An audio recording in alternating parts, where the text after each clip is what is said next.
আসসালামু আলাইকুম, কেমন আছেন সবাই?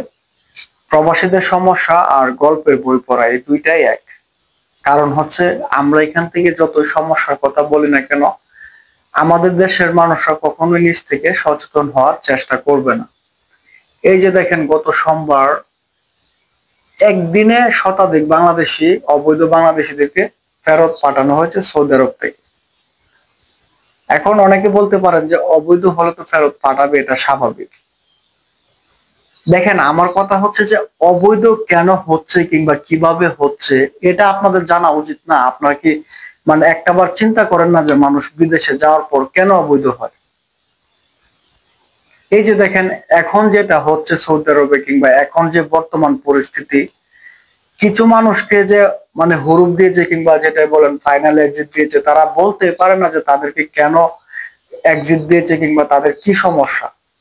এমনও মানুষ, হাজার হাজার মানুষ আছে, তারা বলতেই পারে না। তো এই যে অবৈধ হওয়ার একটা কারণ যে আমাদের বাংলাদেশিদের ক্ষেত্রে আসার পরে অবৈধ হয়ে যায়, 1 মাস 2 মাস কাজ করার পর, 6 মাস কাজ করার পর অবৈধ পথ বেছে নেয়। একটা কোম্পানিতে আসার পর সে কেন অবৈধ অবৈধ হবে? তার কি দরকার? সে তো টাকা ইনকাম করার জন্য আসছে, তাই না?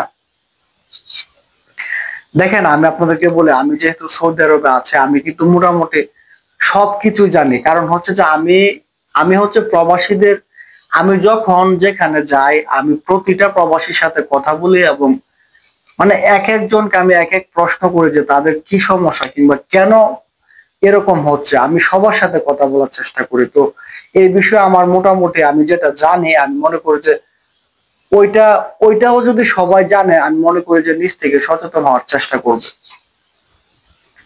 এই যে দেখেন, যারা অবৈধ হচ্ছে তাদের সবচেয়ে বড় সমস্যা হচ্ছে তারা কোম্পানিতে আসার পর তাদেরকে 5 মাস 6 মাস স্যালারি দেয় না, হয়তোবা 6 মাস 7 মাস পর 1 মাসের স্যালারি দেয়। তো তারা কি করবে? 5 লাখ 6 লাখ টাকা দিয়ে আসার পর যদি তাদের ইনকাম না হয় প্রতি মাসে, তাহলে তারা বাড়িতে টাকা না পাঠাতে পারলে কি করবে বিদেশে থেকে? এখন এখন হচ্ছে কিছু মানুষ বলবেন যে তারা এইভাবে আসে কেন। দেখেন, এই যে একটা বিষয় যে কাজের নিশ্চয়তা, স্যালারি, এগুলি যে একটা বিষয়, এখানে তো সম্পূর্ণ আপনাদেরকে তো আমি বিভিন্ন ভিডিওতে আমি বলি যে প্রবাসী সেক্টরে যে দুর্নীতি, যে প্রতারণা আছে, ওইটা যদি সমাধান না হয় তাহলে প্রবাসে আসার পর কেউ শান্তিতে কাজ করতে পারবে না। তো এখন দালালদেরকে নিয়ে, এজেন্সিদেরকে নিয়ে কথা বলে আমি কখনো শেষ করতে পারবো না। তাই আমি মনে করি যে তাদেরকে নিয়ে কথা না বলে আমি মনে করি আমাদের নিজেদেরকে নিয়ে কথা বলা উচিত। আমরা কেন আসি? এই যে দেখেন, রিসেন্টলি আমাকে আমাকে গতকাল একজন ভাই বাংলাদেশ থেকে কমেন্ট করছে যে ভাই, আমাকে আবাসিক হোটেলের কথা বলতেছে, 7.5 লাখ টাকা লাগবে, আমার স্যালারি হবে 2100 রিয়াল হবে। এখন আমার কথা হচ্ছে, দেখেন, ওনার কথার মধ্যে যে একটা মানে সাজানো একটা কথা, ওইটা থেকে কিন্তু আমরা সহজে বুঝতে পারি যে উনি কিন্তু প্রতারণার ফাঁদে পড়বে যদি বিদেশে আসে, সৌদি আরবে আসা, এই এই ভিসায় যদি আসে উনি, আমি স্পষ্ট দেখতে পাচ্ছি উনি প্রতারণার ফাঁদে পড়বে। হয়তোবা এই ভিডিওটা হয়তোবা ওই ভাইটা দেখবে, তাই আমি তার জন্য কথাটা বলতেছি। যে আবাসিক হোটেলে আপনি দেখেন, আপনি আমাকে কমেন্ট করছেন, ভালো কথা। এখন হচ্ছে যে আমরা যেটা করি যে আমরা আসলে কোনো কিছু ভালোভাবে যাচাই করতে চাই না, অথচ আমার আমরা এটা মনে করি যে কোন রকম ভাবে যাইতে পারলেই হবে। এই যে দেখেন, আপনি আমাকে কমেন্ট করছেন, ভালো কথা। তো আমার কথা হচ্ছে যে আপনি আমাকে কমেন্ট করছেন, আপনি 1 নাম্বার হচ্ছে আপনার কোম্পানির নাম বলেন নাই, 2 নাম্বার হচ্ছে আপনার কাজের ক্যাটাগরি কি এটা বলেন নাই। এখন আপনি শুধু মুখের কথায় যদি আমি আপনাকে কোনো কিছু বলি, ওইটার কি আমি কোনো নিশ্চয়তা দিতে পারবো আপনাকে? তো আমি তারপরও আমার আমার ব্যক্তিগত অভিজ্ঞতা থেকে আমি আপনাকে বলবো যে আপনাকে যে ভিসার কথা বলছে কিংবা আপনি আমাকে যেভাবে বলতেছেন, ওইভাবে যদি আপনি আসেন, আপনি বিপদের সম্মুখীন হবেন। 7.5 লাখ টাকা দিয়ে যদি সৌদি আরব আসা লাগে, কি বলবো তাহলে?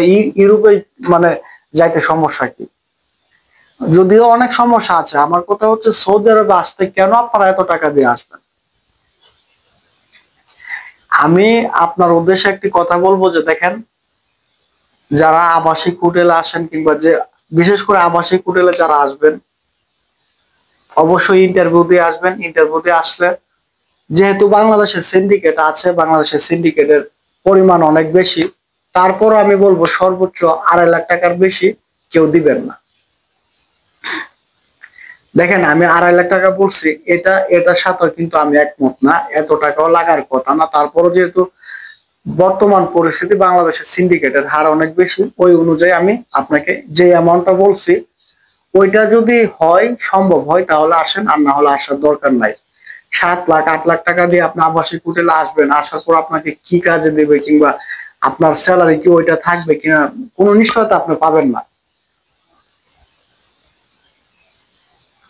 তো আমি আপনাদেরকে আসলে এই বিষয়ে আমি যা যা বলতেছি কিংবা আমি আপনাদেরকে যেই কারণে আমি এই বিষয় নিয়ে কথা বলি, আপনারা সবাই হয়তো বা জানেন যে আসলে বর্তমানে আমাদের বাংলাদেশিরা প্রবাসে আসার পরে কিন্তু অবৈধ হয়ে যায় কিংবা মানসিকভাবে ভেঙে পড়ে।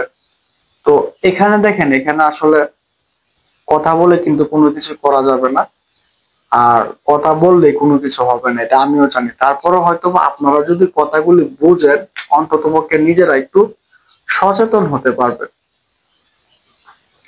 এই যে দেখেন একদিনে প্রায় শতাধিক বাংলাদেশিকে মানে দেশে ফেরত পাঠানো হয়েছে। তো আমার কথা হচ্ছে যে তারা বিদেশে আসার পর অবৈধ কেন হয়েছে কিংবা বর্তমান সৌদি আরবের পরিস্থিতি কি, এটা তো আপনারা একটু চিন্তা করবেন যে আসলে আমি যে যাব, আমি কি গিয়ে ওই রকম কাজ পাবো কিংবা আমি কি আমার দেশে কি আমি ওই রকম টাকার অ্যামাউন্ট আমি পাঠাতে পারবো, আমি যেটা চিন্তা করতেছি।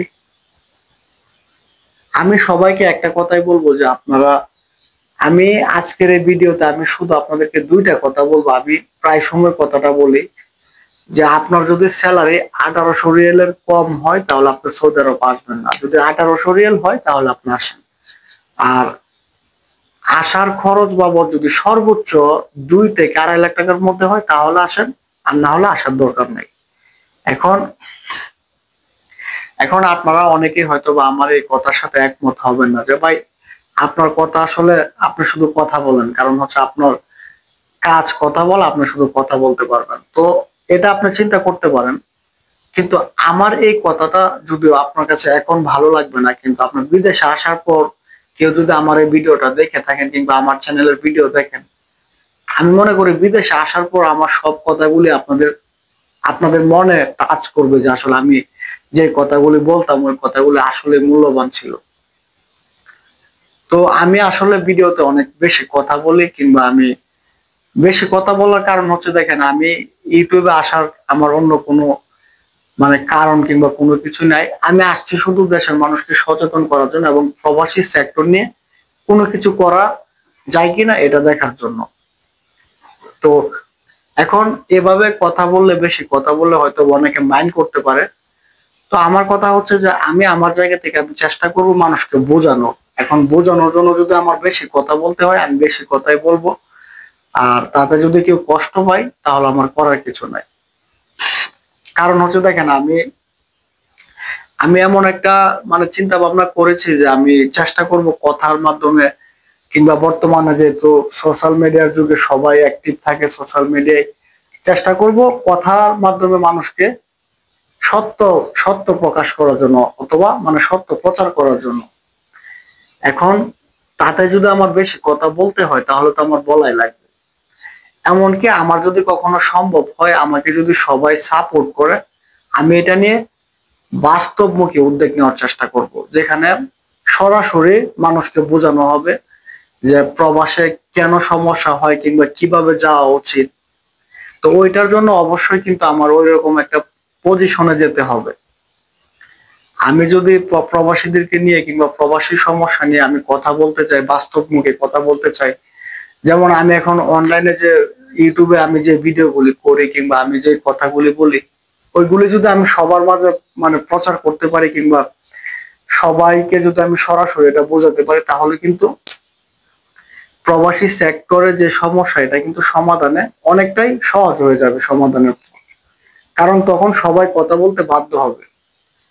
আর এভাবে যেভাবে আমি কথা বলতেছি, যে ইউটিউবে কথা বলতেছি, এই কথাগুলি কিন্তু মূল্যহীন। আপনারা যতই দেখেন কিংবা শুনেন, আমি নিজেও জানি এগুলো আসলে মূল্যহীন। তো আমি সবাইকে বলবো, আমি যেন ওইরকম বাস্তবমুখী একটা উদ্যোগ নিতে পারি। আমার চিন্তা ভাবনা আছে, আমি 2027 সালের মধ্যে আমি একটা কিছু করব, এটা নিয়ে বাস্তবমুখী একটা উদ্যোগ নিব।